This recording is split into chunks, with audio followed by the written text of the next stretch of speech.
ਇਹ ਹਫ਼ਤਾਵਾਰ ਬਾਈਬਲ ਦਾ ਦਸਤੀਵਾਜ਼ Plainfield Christian Science church independent ਵੱਲੋਂ ਹੈ, ਜਿਹੜਾ ਨਿਊ ਜਰਜ਼ੀ ਅਮਰੀਕਾ ਵਿੱਚ ਹੈ। ਹੋਰ ਮਾਲੂਮਾਤ ਲਈ ਤੁਸੀਂ ਸਾਡੀ ਵੈਬਸਾਈਟ ਵੇਖੋ www.plainfieldcs.com।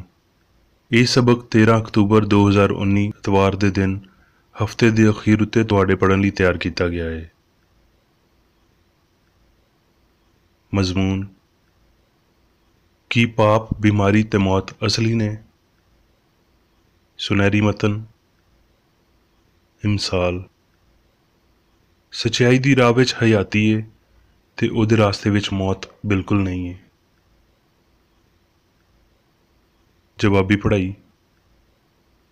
ਜ਼ਬੂਰ: ਐ ਰੱਬ, ਆਪਣੀ ਸ਼ਫਕਤ ਦੇ ਮੁਤਾਬਕ ਮੇਰੇ ਉੱਤੇ ਰਹਿਮ ਕਰ, ਆਪਣੀ ਰਹਿਮਤ ਦੀ ਕਸਰਤ ਦੇ ਮੁਤਾਬਕ ਮੇਰੀਆਂ ਖਤਾਵਾਂ ਮਿਟਾ। ਐ ਰੱਬ, ਮੇਰੇ ਅੰਦਰ ਪਾਕ ਦਿਲ ਪੈਦਾ ਕਰ ਤੇ ਮੇਰੇ ਬਾਤਨ ਵਿੱਚ ਨਵੇਂ ਸਿਰੇ ਤੋਂ ਮਜ਼ਬੂਤ ਰੂਹ ਪਾ ਦੇ। ਮੈਨੂੰ ਆਪਣੇ ਸਾਹਮਣੇ ਦੂਰ ਨਾ ਕਰ ਤੇ ਆਪਣੀ ਰੂਹ ਨੂੰ ਮੈਥੋਂ ਵੱਖ ਨਾ ਕਰ। ਆਪਣੀ ਮੁਕਤੀ ਦੀ ਖੁਸ਼ੀ ਮੈਨੂੰ ਫੇਰ ਦੇ ਤੇ ਮੁਸਤੈਦ ਰੂਹ ਨਾਲ ਮੈਨੂੰ ਸੰਭਾਲ। ਫਿਰ ਮੈਂ ਖਤਾਕਾਰਾਂ ਨੂੰ ਤੇਰੀਆਂ ਰਾਹਾਂ ਸਿਖਾਵਾਂਗਾ ਤੇ ਪਾਪੀ ਤੇਰੇ ਵੱਲ ਮੁੜਨਗੇ। ਐ ਰੱਬਾ, ਮੇਰੀਆਂ ਬੁੱਲੀਆਂ ਨੂੰ ਖੋਲ੍ਹ ਦੇ ਤੇ ਮੇਰੇ ਮੂੰਹੋਂ ਤੇਰੀ ਤਾਰੀਫ ਨਿਕਲੇਗੀ। ਦਰਸੀਵਾਜ਼ ਬਾਈਬਲ ਵਿੱਚੋਂ ਯਰਮੀਆ। ਇਹ ਉਹ ਅਹਿਦ ਹੈ ਜਿਹੜਾ ਮੈਂ ਉਹਨਾਂ ਦਿਨਾਂ ਬਾਅਦ ਇਸਰਾਈਲ ਦੇ ਘਰਾਣੇ ਨਾਲ ਬੰਨਾਂਗਾ। ਖੁਦਾਵੰਦ ਆਖਦਾ ਹੈ, ਮੈਂ ਆਪਣੀ ਸ਼ਰੀਅਤ ਉਹਨਾਂ ਦੇ ਬਾਤਨ ਵਿੱਚ ਰੱਖਾਂਗਾ ਤੇ ਉਹਨਾਂ ਦੇ ਦਿਲ ਉੱਤੇ ਉਹਨੂੰ ਲਿਖਾਂਗਾ ਤੇ ਮੈਂ ਉਹਨਾਂ ਦਾ ਰੱਬ ਹੋਵਾਂਗਾ ਤੇ ਉਹ ਮੇਰੇ ਲੋਕ ਹੋਣਗੇ। ਤੇ ਉਹ ਫੇਰ ਆਪਣੇ ਆਪਣੇ ਗੁਆਂਢੀ ਤੇ ਆਪਣੇ ਆਪਣੇ ਭਰਾ ਨੂੰ ਇਹ ਆਖ ਕੇ ਤਾਲੀਮ ਨਾ ਦੇਣਗੇ ਵੀ ਖੁਦਾਵੰਦ ਨੂੰ ਪਛਾਣੋ, ਕਿਉਂ ਜੇ ਨਿੱਕੇ ਤੋਂ ਵੱਡੇ ਤੀਕਰ ਸਾਰੇ ਮੈਨੂੰ ਜਾਣਨਗੇ। ਖੁਦਾਵੰਦ ਆਖਦਾ ਹੈ, ਇਸ ਲਈ ਵੀ ਮੈਂ ਉਹਨਾਂ ਦੀ ਬਦਕਾਰੀ ਨੂੰ ਬਖਸ਼ ਦੇਵਾਂਗਾ ਤੇ ਉਹਨਾਂ ਦੇ ਪਾਪ ਨੂੰ ਯਾਦ ਨਾ ਕਰਾਂਗਾ। ਲੂਕਾ। ਉਹ ਯੈਰੂ ਵਿੱਚੋਂ ਲੰਘ ਕੇ ਜਾ ਰਿਹਾ ਸੀ ਤੇ ਵੇਖੋ, ਜ਼ਕਈ ਨਾਮ ਦਾ ਇੱਕ ਬੰਦਾ ਸੀ ਜਿਹੜਾ ਮਹਿਸੂਲ ਲੈਣ ਵਾਲਿਆਂ ਦਾ ਸਰਦਾਰ ਤੇ ਅਮੀਰ ਬੰਦਾ ਸੀ। ਉਹ ਯਿਸੂ ਨੂੰ ਵੇਖਣ ਦੀ ਕੋਸ਼ਿਸ਼ ਕਰਦਾ ਸੀ ਭਈ ਕਿਹੜਾ ਹੈ, ਪਰ ਜੱਥੇ ਦੇ ਪਾਰੋਂ ਵੇਖ ਨਹੀਂ ਸੀ ਸਕਦਾ, ਇਸ ਲਈ ਭਈ ਉਹਦਾ ਕੱਦ ਨਿੱਕਾ ਸੀ। ਇਸ ਲਈ ਉਹ ਉਹਨੂੰ ਵੇਖਣ ਲਈ ਅਗਾਂਹ ਦੌੜ ਕੇ ਇੱਕ ਗੋਲੜ ਦੇ ਰੁੱਖ ਉੱਤੇ ਚੜ੍ਹ ਗਿਆ, ਕਿਉਂ ਜੇ ਉਹ ਉਸੇ ਰਾਹ ਤੋਂ ਲੰਘਣ ਵਾਲਾ ਸੀ। ਜਦੋਂ ਯਿਸੂ ਉੱਥੇ ਅੱਪੜਿਆ ਤੇ ਉੱਤੇ ਵੇਖ ਕੇ ਆਖਿਆ, ਐ ਜ਼ਕਈ, ਛੇਤੀ ਨਾਲ ਹੇਠਾਂ ਆ ਜਾ, ਕਿਉਂ ਜੇ ਅੱਜ ਮੈਂ ਤੇਰੇ ਘਰ ਹੀ ਜ਼ਰੂਰ ਜਾਣਾ ਹੈ। ਉਹ ਛੇਤੀ ਨਾਲ ਉਤਰ ਕੇ ਖੁਸ਼ੀ ਨਾਲ ਉਹਨੂੰ ਆਪਣੇ ਘਰ ਲੈ ਗਿਆ। ਜਦੋਂ ਲੋਕਾਂ ਨੇ ਇਹ ਵੇਖਿਆ ਤੇ ਸਾਰੇ ਬੁੜਬੁੜਾ ਕੇ ਆਖਣ ਲੱਗੇ, ਭਈ ਇਹ ਤੇ ਇੱਕ ਪਾਪੀ ਦੇ ਘਰ ਟੁਰ ਗਿਆ ਹੈ। ਤੇ ਜ਼ਕਈ ਨੇ ਖਲੋ ਕੇ ਖੁਦਾਵੰਦ ਨੂੰ ਆਖਿਆ, ਵੇਖ, ਮੈਂ ਆਪਣਾ ਅੱਧਾ ਮਾਲ ਗਰੀਬਾਂ ਨੂੰ ਦੇਣਾ ਵਾਂ ਤੇ ਜੇ ਕਿਸੇ ਕੋਲੋਂ ਨਾਜਾਇਜ਼ ਲਿਆਏ ਤੇ ਉਹਨੂੰ 4 ਗੁਣਾ ਵਾਪਸ ਦੇਣਾ ਵਾਂ। ਯਿਸੂ ਨੇ ਉਹਨੂੰ ਆਖਿਆ, ਅੱਜ ਇਸ ਘਰ ਵਿੱਚ ਮੁਕਤੀ ਆਈ ਏ, ਇਸ ਲਈ ਵੀ ਇਹ ਵੀ ਇਬਰਾਹੀਮ ਦਾ ਪੁੱਤਰ ਹੈ, ਕਿਉਂ ਜੇ ਆਦਮ ਦਾ ਪੁੱਤਰ ਗਵਾਚਿਆਂ ਨੂੰ ਲੱਭਣ ਤੇ ਮੁਕਤੀ ਦੇਣ ਆਇਆ ਹੈ। ਮੱਤੀ। ਤੇ ਯਿਸੂ ਸਾਰੇ ਗਲੀਲ ਵਿੱਚ ਫਿਰਦਾ ਰਿਹਾ ਤੇ ਉਹਨਾਂ ਦੇ ਇਬਾਦਤਖਾਨਿਆਂ ਵਿੱਚ ਤਾਲੀਮ ਦਿੰਦਾ ਤੇ ਬਾਦਸ਼ਾਹੀ ਦੀ ਖੁਸ਼ਖਬਰੀ ਦੀ ਮੁਨਾਦੀ ਕਰਦਾ ਤੇ ਲੋਕਾਂ ਦੀਆਂ ਹਰ ਤਰ੍ਹਾਂ ਦੀਆਂ ਬਿਮਾਰੀਆਂ ਤੇ ਹਰ ਤਰ੍ਹਾਂ ਦੀਆਂ ਕਮਜ਼ੋਰੀਆਂ ਨੂੰ ਦੂਰ ਕਰਦਾ ਰਿਹਾ। ਤੇ ਉਹਦੀ ਮਸ਼ਹੂਰੀ ਸਾਰੇ ਸੂਰੀਆ ਵਿੱਚ ਫੈਲ ਗਈ ਤੇ ਲੋਕ ਸਾਰੇ ਬਿਮਾਰਾਂ ਨੂੰ, ਜਿਹੜੇ ਨਿੱਤ ਬਿਮਾਰੀਆਂ ਤੇ ਤਕਲੀਫਾਂ ਵਿੱਚ ਜਕੜੇ ਸੀ, ਤੇ ਉਹਨਾਂ ਨੂੰ ਜਿਨ੍ਹਾਂ ਵਿੱਚ ਬਦਰੂਆਂ ਸੀ ਤੇ ਮਿਰਗੀ ਵਾਲਿਆਂ ਤੇ ਮਫਲੂਜਾਂ ਨੂੰ ਉਹਦੇ ਕੋਲ ਲਿਆਏ ਤੇ ਉਹਨੇ ਉਹਨਾਂ ਨੂੰ ਚੰਗਾ ਕੀਤਾ। ਤੇ ਗਲੀਲ ਤੇ ਦਿਕਪੁਲਿਸ ਤੇ ਯਰੂਸ਼ਲਮ ਤੇ ਯਰਦਨ ਦੇ ਪਾਰ ਤੋਂ ਵੱਡਾ ਜੱਥਾ ਉਹਦੇ ਮਗਰ ਟੁਰ ਪਿਆ। ਯੋਹੰਨਾ। ਸੁਬਹ ਹੁੰਦਿਆਂ ਹੀ ਯਿਸੂ ਕੰਢੇ ਉੱਤੇ ਆ ਕੇ ਖਲੋ ਗਿਆ, ਪਰ ਚੇਲਿਆਂ ਨੇ ਉਹਨੂੰ ਨਾ ਪਛਾਣਿਆ ਭਈ ਇਹ ਯਿਸੂ ਹੈ। ਫਿਰ ਯਿਸੂ ਨੇ ਉਹਨਾਂ ਨੂੰ ਆਖਿਆ, ਐ ਬੱਚਿਓ, ਤੁਹਾਡੇ ਕੋਲ ਕੁਝ ਖਾਣ ਨੂੰ ਹੈ? ਉਹਨਾਂ ਨੇ ਜਵਾਬ ਦਿੱਤਾ, ਭਈ ਨਹੀਂ। ਉਹਨਾਂ ਨੇ ਉਹਨੂੰ ਆਖਿਆ, ਭਈ ਕਸ਼ਤੀ ਦੇ ਸੱਜੇ ਪਾਸੇ ਵੱਲ ਜਾਲ ਸੁੱਟੋ ਤੇ ਤੁਸੀਂ ਫੜੋਗੇ। ਫਿਰ ਉਹਨਾਂ ਨੇ ਜਾਲ ਸੁੱਟਿਆ ਤੇ ਬਹੁਤ ਮਛਲੀਆਂ ਦੇ ਪਾਰੋਂ ਖਿੱਚ ਨਾ ਸਕੇ। ਇਸ ਲਈ ਉਸ ਚੇਲੇ ਨੇ, ਜਿਹਦੇ ਨਾਲ ਯਿਸੂ ਬਹੁਤ ਪਿਆਰ ਕਰਦਾ ਸੀ, ਪਤਰਸ ਨੂੰ ਆਖਿਆ, ਭਈ ਇਹ ਤੇ ਖੁਦਾਵੰਦ ਹੈ। ਫਿਰ ਸ਼ਮੌਨ ਪਤਰਸ ਨੇ ਇਹ ਸੁਣ ਕੇ ਭਈ ਇਹ ਖੁਦਾਵੰਦ ਹੈ, ਕੁਰਤਾ ਆਪਣੀ ਕੰਡ ਨਾਲ ਬੰਨਿਆ, ਕਿਉਂ ਜੇ ਉਹ ਨੰਗਾ ਸੀ, ਤੇ ਝੀਲ ਵਿੱਚ ਛਾਲ ਮਾਰ ਦਿੱਤੀ। ਤੇ ਬਾਕੀ ਚੇਲੇ ਛੋਟੀ ਕਸ਼ਤੀਆਂ ਉੱਤੇ ਬੈਠ ਕੇ ਮਛਲੀਆਂ ਦਾ ਜਾਲ ਖਿੱਚਦੇ ਹੋਏ ਆਏ, ਕਿਉਂ ਜੇ ਉਹ ਕੰਢੇ ਤੋਂ ਕੁਝ ਦੂਰ ਨਹੀਂ ਸੀ, ਬਲਕਿ ਲਗਭਗ 200 ਹੱਥਾਂ ਦਾ ਫਾਸਲਾ ਸੀ। जिस वेले कंढे उत्ते उतरे ते उन्हां ने कोयलियां दी अग ते उहदे उत्ते मछली धरी हुई ते रोटी वेखी। यीशु ने उन्हां नूं आख्या, जिहड़ियां मछलियां तुसीं हुण फड़ियां ने उन्हां विचों कुਝ लियाओ। शमौन पतरस ने चढ़ के 153 वड्डी मछलियां नाल भरिया होया जाल कंढे उत्ते खिंचिया, पर मछलियां बहुतियां होण दे बावजूद जाल ना फटे। यीशु ने उन्हां नूं आख्या, आओ खाना खा लो। ते चेलियां विचों किसे नूं जुरत ना होई भी उहदे तो पुछदा भी तू कौन है, क्यों जे वो जाणदे सी भी खुदावंद ही है। यीशु आया ते रोटी लैके उन्हां नूं दित्ती। इसे तरह मछली भी। यीशु मुर्दियां विचों जी उठण तो बाद ये तीजी वारी चेलियां उत्ते ज़ाहिर होया सी। ਜ਼ਬੂਰ। मैं खुदावंद नाल मुहब्बत रखदा वां, क्यों जे उन्हें मेरी फरियाद सुनी ते मेरी मिन्नत सुनी है, क्यों जे उन्हें मेरे वल कन्न धरिया। इसलिए मैं सारी उम्र उहदे अगे दुआ करांगा। मौत दीयां रस्सियां ने मैनू जकड़ लिया ते पाताल दीयां पीड़ां मेरे उत्ते आ गईयां। मैं दुख ते गम विच फड़िया गया। तद मैं खुदावंद अगे दुआ कीती, भई ऐ खुदावंद, मैं तेरी मिन्नत करदा वां भई मेरी जान नूं रिहाई दे। खुदावंद सादक ते करीम है, साडा खुदावंद रहम करन वाला है। खुदावंद सादा लोकां दी हिफाजत करदा है। मैं नीवा हो गया सी, उन्हें ही मैनू बचा लिया। ऐ मेरी जान, फिर मुतमिन हो, क्यों जो खुदावंद ने तेरे उत्ते एहसान कीता है। इसलिए भी तू मेरी जान नूं मौत तो, मेरियां अखियां नूं हंझू वगाण तो ते मेरे पैरां नूं तिलकण तो बचाया है। मैं जिउंदियां दी धरती उत्ते खुदावंद दे हजूर टुरदा रवांगा। मुकाशवा। फिर मैं एक नवे आसमान ते नवी धरती नूं वेख्या, क्यों जे पहला आसमान ते पहली धरती जांदे रहे ते समंदर भी ना रहा। फिर मैं पाक शहर यरूशलेम नूं आसमान तो रब दे कोलों उतरदियां वेख्या, ते ਉਹ उस वोटी वांगर सजिया होया सी जिन्हें अपने बंदे लई शंगार कीता होवे। फिर मैं तख्त विचों किसे नूं उच्ची आवाज़ नाल ਇਹ आखदियां सुनिया, भई वेख रब दा खैमा बंदियां दे विचकार है, ते ਉਹ उन्हां दे नाल ਸਕੂਨਤ ਕਰੇਗਾ, ਤੇ ਉਹ ਉਹਦੇ ਲੋਕ ਹੋਣਗੇ, ਤੇ ਰੱਬ ਆਪ ਉਹਨਾਂ ਦੇ ਨਾਲ ਰਵੇਗਾ ਤੇ ਉਹਨਾਂ ਦਾ ਰੱਬ ਹੋਵੇਗਾ, ਤੇ ਉਹ ਉਹਨਾਂ ਦੀਆਂ ਅੱਖੀਆਂ ਦੇ ਸਾਰੇ ਅਥਰੂ ਪੂੰਝ ਦੇਵੇਗਾ। ਇਹਦੇ ਬਾਅਦ ਨਾ ਮੌਤ ਰਵੇਗੀ, ਨਾ ਮਾਤਮ ਰਵੇਗਾ, ਨਾ ਆਹ ਨਾਲਾ, ਨਾ ਦਰਦ। ਪਹਿਲੀਆਂ ਸ਼ੈਵਾਂ ਜਾਂਦੀਆਂ ਰਹੀਆਂ।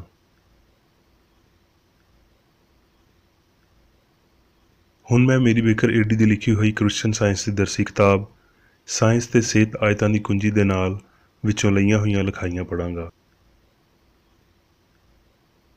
ਸਾਇੰਸ ਤੇ ਸਿਹਤ।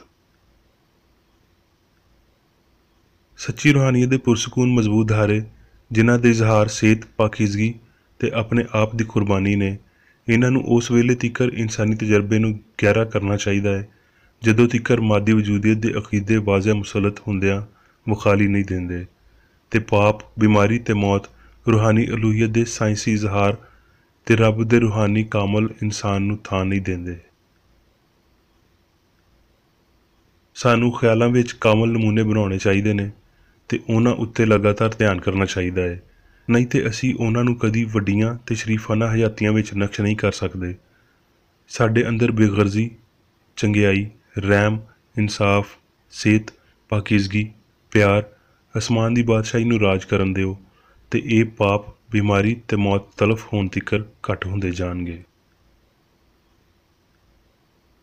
ਹਯਾਤੀ ਦੇ ਇਲਮ, ਹਫਜ਼ਾਨੇ ਸਿਹਤ ਦੇ ਫਰੋਗ ਦੇ ਰਾਹੀਂ ਸਿਹਤਮੰਦੀ ਨੂੰ ਬਹਾਲ ਕਰਨ ਵਿੱਚ ਨਾਕਾਮ ਹੋਣਾ, ਮਾਯੂਸ ਬਾਤਲ ਅਕਸਰ ਉਹਨਾਂ ਨੂੰ ਤਰਕ ਕਰ ਦਿੰਦਾ ਹੈ, ਤੇ ਆਪਣੀ ਇੰਤਹਾ ਵਿੱਚ ਤੇ ਬਸ ਅਖੀਰੀ ਮੁਕਾਮ ਦੇ ਤੌਰ 'ਤੇ ਉਹ ਰੱਬ ਵੱਲ ਪਰਤ ਕੇ ਟੁਰ ਜਾਂਦਾ ਹੈ। ਦਵਾਈਆਂ, ਹਵਾ ਤੇ ਤਜਰਬੇ ਉੱਤੇ ਯਕੀਨ ਦੀ ਨਿਸਬਤ ਬਾਤਲ ਦਾ ਇਲਾਹੀ ਸਿਆਣ ਉੱਤੇ ਯਕੀਨ ਘੱਟ ਹੁੰਦਾ ਹੈ, ਨਹੀਂ ਤੇ ਉਹ ਪਹਿਲਾਂ ਸਿਆਣ ਨਾਲ ਬਹਾਲ ਹੋ ਜਾਂਦਾ। ਬਹੁਤੀ ਵਾਰੀ ਤਿੱਬੀ ਨਿਜ਼ਾਮਾਂ ਵੱਲ ਕੂਵਤ ਦਾ ਤਵਾਜ਼ਨ ਮਾਦੇ ਦੇ ਰਾਹੀਂ ਮੰਨਿਆ ਜਾਂਦਾ ਹੈ, ਪਰ ਜਦੋਂ ਸਿਆਣ ਘੱਟੋ ਘੱਟ ਆਪਣੀ ਮਹਾਰਤ ਦਾ ਪਾਪ, ਬਿਮਾਰੀ ਤੇ ਮੌਤ ਉੱਤੇ ਦਾਅਵਾ ਕਰਦੀ ਏ, ਤਦ ਹੀ ਇਨਸਾਨ ਹਮਾਹੰਗ ਤੇ ਲਾਫਾਨੀ ਪਾਇਆ ਜਾਂਦਾ ਹੈ। ਇਨਸਾਨ ਦੀ ਇਨਫਰਾਦੀਅਤ ਘੱਟ ਠੋਸ ਨਹੀਂ ਹੈ, ਕਿਉਂ ਜੇ ਇਹ ਰੂਹਾਨੀ ਹੈ, ਤੇ ਕਿਉਂ ਜੇ ਉਹਦੀ ਹਯਾਤੀ ਮਾਦੇ ਦੇ ਰਹਿਮੋ ਕਰਮ ਉੱਤੇ ਨਹੀਂ ਹੈ। ਆਪਣੀ ਰੂਹਾਨੀਅਤ ਇਨਫਰਾਦੀਅਤ ਦੀ ਸਮਝ ਇਨਸਾਨ ਨੂੰ ਹੋਰ ਅਸਲੀ ਸੱਚਾਈ ਵਿੱਚ ਹੋਰ ਮਜ਼ਬੂਤ ਬਣਾਉਂਦੀ ਏ, ਤੇ ਉਹਨੂੰ ਪਾਪ, ਬਿਮਾਰੀ ਤੇ ਮੌਤ ਨੂੰ ਫਤਹ ਕਰਨ ਦੇ ਕਾਬਲ ਬਣਾਉਂਦੀ ਏ। ਕਬਰੋਂ ਜੀ ਉੱਠਣ ਤੋਂ ਬਾਅਦ ਸਾਡੇ ਖੁਦਾਵੰਦ ਤੇ ਮਾਲਕ ਨੇ ਆਪਣੇ ਆਪ ਨੂੰ ਚੇਲਿਆਂ ਉੱਤੇ ਬਿਲਕੁਲ ਉਸੇ ਯਿਸੂ ਦੇ ਤੌਰ 'ਤੇ ਪੇਸ਼ ਕੀਤਾ ਜਿਹਨੂੰ ਉਹ ਕਲਵਰੀ ਦੇ ਸਾਨਹੇ ਤੋਂ ਪਹਿਲਾਂ ਪਿਆਰ ਕਰਦੇ ਸੀ। ਯਿਸੂ ਨੇ ਮਾਦੀਅਤ ਦੀ ਨਾਅਹਲੀਅਤ ਨੂੰ ਉਹਦੇ ਨਾਲ ਰੂਹ ਦੀ ਲਾਮਹਿਦੂਦ ਕਾਬਲੀਅਤ ਨੂੰ ਜ਼ਾਹਿਰ ਕੀਤਾ। ਇੰਜ ਗਲਤੀ ਕਰਨ ਵਾਲੇ ਇਨਸਾਨੀ ਫਹਿਮ ਨੂੰ ਖੁਦ ਦੀਆਂ ਸਜ਼ਾਵਾਂ ਤੋਂ ਬਚਣ ਤੇ ਇਲਾਹੀ ਸਾਇੰਸ ਵਿੱਚ ਤਹਫੁਜ਼ ਲੱਭਣ ਵਿੱਚ ਮਦਦ ਕੀਤੀ।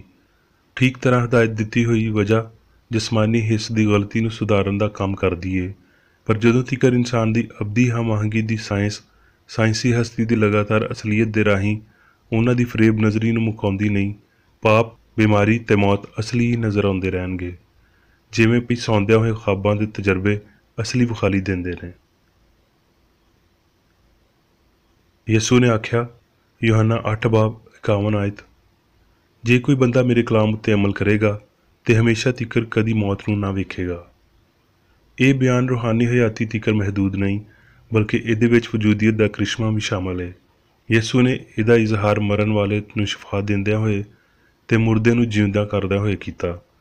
ਫਾਨੀ ਸਿਆਣ ਨੂੰ ਗਲਤੀ ਤੋਂ ਦੂਰ ਹੋਣਾ ਚਾਹੀਦਾ ਹੈ, ਆਪਣੇ ਆਪ ਨੂੰ ਇਹਦੇ ਕੰਮਾਂ ਤੋਂ ਅਲੱਗ ਰੱਖਣਾ ਚਾਹੀਦਾ ਹੈ ਤੇ ਲਾਫਾਨੀ ਜਵਾਨ ਮਰਦੀ ਮਿਸਾਲੀ ਮਸੀਹ ਗਾਇਬ ਹੋ ਜਾਵੇਗਾ।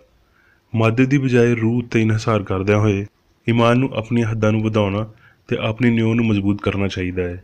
ਜਦ ਇਨਸਾਨ ਮੌਤ ਉੱਤੇ ਆਪਣੇ ਯਕੀਨ ਨੂੰ ਛੱਡ ਦਿੰਦਾ ਹੈ, ਉਹ ਹੋਰ ਤੇਜ਼ੀ ਨਾਲ ਰੱਬ, ਹਯਾਤੀ ਤੇ ਪਿਆਰ ਵਿੱਚ ਵਧੇਗਾ। ਬਿਮਾਰੀ ਤੇ ਮੌਤ ਉੱਤੇ ਯਕੀਨ ਸੱਚਮੁੱਚ ਪਾਪ ਉੱਤੇ ਯਕੀਨ ਵਾਂਗਰ ਹਯਾਤੀ ਤੇ ਸਿਹਤਮੰਦੀ ਦੇ ਸੱਚੇ ਫਹਿਮ ਨੂੰ ਬੰਦ ਕਰਨ ਵੱਲ ਰਜੂ ਕਰਦਾ ਹੈ। ਇਲਾਹੀ ਸਾਇੰਸ ਵਿੱਚ ਮਾਦੀ ਇਨਸਾਨ ਰੱਬ ਦੀ ਹਜ਼ੂਰੀ ਤੋਂ ਬਾਹਰ ਕੱਢ ਦਿੱਤਾ ਜਾਂਦਾ ਹੈ। 5 ਮਾਦੀ ਜਿਸਮਾਨੀ ਹਿੱਸਾਂ ਰੂਹ ਦੀ ਪਛਾਣ ਨਹੀਂ ਕਰ ਸਕਦੀਆਂ, ਉਹ ਉਹਦੀ ਹਜ਼ੂਰੀ ਵਿੱਚ ਨਹੀਂ ਆ ਸਕਦੀਆਂ ਤੇ ਉਹਨਾਂ ਨੂੰ ਸੁਪਨਿਆਂ ਦੇ ਜੱਗ ਵਿੱਚ ਹੀ ਰਹਿਣਾ ਪੈਂਦਾ ਹੈ। ਜਦੋਂ ਤੀਕਰ ਬੰਦੇ ਐਸ ਸਮਝ ਤੀਕਰ ਨਹੀਂ ਅਪੜਦੇ ਵੀ ਮਾਦੀ ਹਯਾਤੀ ਆਪਣੇ ਸਾਰੇ ਪਾਪ, ਬਿਮਾਰੀ ਤੇ ਮੌਤ ਦੇ ਨਾਲ ਇੱਕ ਫਰੇਬ ਨਜ਼ਰੀਏ, ਜਿਹਦੇ ਖਿਲਾਫ ਇਲਾਹੀ ਸਾਇੰਸ ਇੱਕ ਖਤਮ ਕਰਨ ਵਾਲੀ ਲੜਾਈ ਵਿੱਚ ਸ਼ਾਮਲ ਹੈ। ਵਜੂਦੀਅਤ ਦੀਆਂ ਵੱਡੀਆਂ ਹਕੀਕਤਾਂ ਗਲਤੀ ਦੇ ਪਾਰੋਂ ਕਦੀ ਖਾਰਜ ਨਹੀਂ ਕੀਤੀਆਂ ਜਾਂਦੀਆਂ। ਇੱਕ ਵੱਡੇ ਨਮੂਨੇ ਵਾਂਗਰ ਰੂਹ ਨੂੰ ਹਿੱਸਾਂ ਦੀਆਂ ਝੂਠੀਆਂ ਗਵਾਹੀਆਂ ਉੱਤੇ ਹਕੂਮਤ ਕਰਨ, ਬਿਮਾਰੀ ਤੇ ਫਾਨੀਅਤ ਉੱਤੇ ਦਾਅਵਿਆਂ ਨੂੰ ਜਿਤਾਉਣ ਲਈ ਆਜ਼ਾਦ ਕਰਦਿਆਂ ਹੋਏ ਸ਼ਿਫਾ ਦੇਣ ਵਾਲੇ ਨੂੰ ਬਿਮਾਰੀ ਦੇ ਨਾਲ ਗੱਲ ਕਰਨੀ ਚਾਹੀਦੀ ਏ, ਕਿਉਂ ਜੇ ਉਹਨੂੰ ਉਹਦੇ ਉੱਤੇ ਇਖਤਿਆਰ ਹਾਸਲ ਏ। ਇਹੀ ਅਸੂਲ ਪਾਪ ਤੇ ਬਿਮਾਰੀ ਨੂੰ ਸ਼ਿਫਾ ਦਿੰਦਾ ਹੈ। ਜਦੋਂ ਇਲਾਹੀ ਸੋਚ ਨਫਸਾਨੀ ਸੋਚ ਦੇ ਈਮਾਨ ਉੱਤੇ ਤੇ ਐਸ ਈਮਾਨ ਉੱਤੇ ਕਾਬੂ ਪਾ ਲੈਂਦੀ ਏ ਵੀ ਰੱਬ ਉੱਤੇ ਭਰੋਸਾ ਪਾਪ ਤੇ ਮਾਦੀ ਸ਼ਿਫਾਈਆ ਤਰੀਕਿਆਂ ਉੱਤੇ ਯਕੀਨ ਨੂੰ ਤਬਾਹ ਕਰ ਦਿੰਦਾ ਹੈ ਤੇ ਪਾਪ, ਬਿਮਾਰੀ ਤੇ ਮੌਤ ਗਾਇਬ ਹੋ ਜਾਣਗੇ। ਪਿਆਰੇ ਪੜ੍ਹਨ ਵਾਲਿਓ, ਮੈਨੂੰ ਉਮੀਦ ਹੈ ਭਈ ਮੈਂ ਤੁਹਾਨੂੰ ਤੁਹਾਡੇ ਇਲਾਹੀ ਹਕੂਕ ਦੀ ਸਿਆਣ ਤੁਹਾਡੀ ਅਸਮਾਨ ਵੱਲੋਂ ਦਿੱਤੀ ਹੋਈ ਹਮਾਹੰਗੀ ਵੱਲ ਰਹਿਨੁਮਾਈ ਕਰ ਰਿਹਾ ਵਾਂ, ਤਾਂ ਜੋ ਜਦੋਂ ਤੁਸੀਂ ਇਹ ਪੜ੍ਹੋ ਤੇ ਤੁਸੀਂ ਵੇਖੋ ਭਈ ਅਜਿਹੀ ਵਜ੍ਹਾ ਗਲਤੀ ਕਰਨ ਤੋਂ ਇਲਾਵਾ ਕੋਈ ਮਾਦੀ ਹਿੱਸ ਜਿਹਦੇ ਵਿੱਚ ਕੋਈ ਤਾਕਤ ਨਹੀਂ ਹੁੰਦੀ, ਇਸ ਕਾਬਲ ਨਹੀਂ ਹੈ ਭਈ ਤੁਹਾਨੂੰ ਬਿਮਾਰ ਜਾਂ ਪਾਪੀ ਬਣਾ ਸਕੇ। ਤੇ ਮੈਨੂੰ ਉਮੀਦ ਹੈ ਭਈ ਤੁਸੀਂ ਇਸ ਝੂਠੀ ਸੋਚ ਉੱਤੇ ਫਤਹ ਪਾ ਰਹੇ ਹੋ। ਬਸ ਨਾਂ ਦੀ ਮਾਦੀ ਹਿੱਸ ਦੇ ਝੂਠ ਨੂੰ ਜਾਣਦਿਆਂ ਹੋਏ ਤੁਸੀਂ ਪਾਪ, ਬਿਮਾਰੀ ਜਾਂ ਮੌਤ ਦੇ ਅਕੀਦੇ ਉੱਤੇ ਫਤਹ ਪਾਉਣ ਵਾਲੇ ਆਪਣੇ ਹੱਕ ਦਾ ਦਾਅਵਾ ਕਰ ਸਕਦੇ ਹੋ। ਮੁਕਾਸ਼ਫਾ 21:1 ਆਇਤ ਵਿੱਚ ਅਸੀਂ ਪੜ੍ਹਦੇ ਹਾਂ, ਫਿਰ ਮੈਂ ਇੱਕ ਨਵਾਂ ਅਸਮਾਨ ਤੇ ਇੱਕ ਨਵੀਂ ਧਰਤੀ ਨੂੰ ਵੇਖਿਆ, ਕਿਉਂ ਜੇ ਪਹਿਲਾ ਅਸਮਾਨ ਤੇ ਪਹਿਲੀ ਧਰਤੀ ਜਾਂਦੀ ਰਹੀ ਸੀ ਤੇ ਸਮੁੰਦਰ ਵੀ ਨਾ ਰਿਹਾ। ਇਨਕਸ਼ਾਫ ਕਰਨ ਵਾਲਾ ਹਾਲੇ ਮੌਤ ਅਖਵਾਉਣ ਵਾਲੇ ਇਨਸਾਨੀ ਤਜਰਬੇ ਦੇ ਤਬਦੀਲਸ਼ੁਦਾ ਮਰਹਲੇ ਵਿੱਚੋਂ ਵੀ ਨਹੀਂ ਲੰਘਿਆ ਸੀ, ਪਰ ਉਹਨੇ ਪਹਿਲਾਂ ਹੀ ਨਵੇਂ ਅਸਮਾਨ ਤੇ ਨਵੀਂ ਧਰਤੀ ਨੂੰ ਵੇਖ ਲਿਆ ਹੈ। ਕਿਉਂ ਜੇ ਅਸਮਾਨ ਤੇ ਧਰਤੀ ਦੇ ਬਾਰੇ ਮੁਕੱਦਸ ਯੂਹੰਨਾ ਦੀ ਬਦਨੀ ਹਿੱਸ ਗਾਇਬ ਹੋ ਗਈ ਸੀ ਤੇ ਇਸ ਝੂਠੀ ਹਿੱਸ ਦੀ ਥਾਂ ਰੂਹਾਨੀ ਹਿੱਸ ਆ ਗਈ ਸੀ, ਜਿਹੜੀ ਅਜਿਹੀ ਨਫਸੀ ਹਾਲਤ ਸੀ ਜਿਹਦੇ ਪਾਰੋਂ ਉਹ ਨਵੇਂ ਅਸਮਾਨ ਤੇ ਨਵੀਂ ਧਰਤੀ ਨੂੰ ਵੇਖ ਸਕਦਾ ਸੀ, ਜਿਹਦੇ ਵਿੱਚ ਰੂਹਾਨੀ ਖਿਆਲ ਤੇ ਅਸਲੀਅਤ ਦੀ ਸਮਝ ਸ਼ਾਮਲ ਹੈ। ਕਲਾਮ ਦਾ ਇਹ ਇਖਤਿਆਰ ਇਸ ਨਤੀਜੇ ਨੂੰ ਲਿਆਉਣ ਲਈ ਸੀ ਭਈ ਹਸਤੀ ਦੀ ਅਜਿਹੀ ਪਛਾਣ ਇਸ ਵਜੂਦੀਅਤ ਦੀ ਹੋਣ ਵਾਲੀ ਹਾਲਤ ਵਿੱਚ ਇਨਸਾਨ ਲਈ ਮੁਮਕਿਨ ਹੈ ਤੇ ਮੁਮਕਿਨ ਰਹੀ ਸੀ, ਭਈ ਅਸੀਂ ਮੌਤ, ਦੁੱਖ ਤੇ ਦਰਦ ਦੇ ਆਰਾਮ ਨਾਲ ਇੱਥੇ ਤੇ ਹੁਣੇ ਬਾਖਬਰ ਹੋ ਸਕਦੇ ਹਾਂ। ਇਹ ਸਾਰੀ ਕ੍ਰਿਸਚਨ ਸਾਇੰਸ ਦੀ ਮਿਠਾਸ ਹੈ। ਬਰਦਾਸ਼ਤ ਕਰਨ ਵਾਲੇ ਪਿਆਰਿਓ, ਹੌਸਲਾ ਰੱਖੋ, ਕਿਉਂ ਜੇ ਹਸਤੀ ਦੀ ਇਹ ਅਸਲੀਅਤ ਯਕੀਨਨ ਕਦੀ ਨਾ ਕਦੀ ਕਿਸੇ ਨਾ ਕਿਸੇ ਸ਼ਕਲ ਵਿੱਚ ਸਾਹਮਣੇ ਆਵੇਗੀ। ਕੋਈ ਪੀੜ ਨਾ ਹੋਵੇਗੀ ਤੇ ਸਾਰੇ ਅਥਰੂ ਪੂੰਝ ਦਿੱਤੇ ਜਾਣਗੇ। ਜਦੋਂ ਤੁਸੀਂ ਇਹ ਪੜ੍ਹੋ ਤੇ ਯਿਸੂ ਦੇ ਇਹਨਾਂ ਲਫ਼ਜ਼ਾਂ ਨੂੰ ਯਾਦ ਰੱਖੋ, ਰੱਬ ਦੀ ਬਾਦਸ਼ਾਹੀ ਤੁਹਾਡੇ ਵਿਚਕਾਰ ਹੈ। ਇਸੇ ਲਈ ਇਹ ਰੂਹਾਨੀ ਸਮਝ ਹੋਣ ਵਾਲਾ ਇਮਕਾਨ ਹੈ। ਹੁਣ ਮੈਂ ਮੇਰੀ ਬੇਕਰ ਏਡੀ ਵੱਲੋਂ ਚਰਚ ਮੈਨੂਅਲ ਵਿੱਚ ਦਿੱਤੇ ਹੋਏ ਰੋਜ਼ਾਨਾ ਦੇ 3 ਫਰਜ਼ ਪੜਾਂਗਾ। ਰੋਜ਼ਾਨਾ ਦੀ ਦੁਆ। ਇਸ ਚਰਚ ਦੇ ਹਰ ਰੁਕਨ ਦਾ ਇਹ ਫਰਜ਼ ਹੈ ਭਈ ਹਰ ਰੋਜ਼ ਇਹ ਦੁਆ ਕਰੇ, ਤੇਰੀ ਬਾਦਸ਼ਾਹੀ ਆਵੇ, ਇਲਾਹੀ ਸੱਚਾਈ, ਹਯਾਤੀ ਤੇ ਪਿਆਰ ਦੀ ਸਲਤਨਤ ਮੇਰੇ ਅੰਦਰ ਕਾਇਮ ਹੋਵੇ ਤੇ ਸਾਰੇ ਪਾਪ ਮੈਥੋਂ ਨਿਕਲ ਜਾਣ ਤੇ ਤੇਰਾ ਕਲਾਮ ਸਾਰੇ ਇਨਸਾਨਾਂ ਦੇ ਪਿਆਰ ਨੂੰ ਵਧਾਵੇ ਤੇ ਉਹਨਾਂ ਉੱਤੇ ਹੁਕੂਮਤ ਕਰੇ।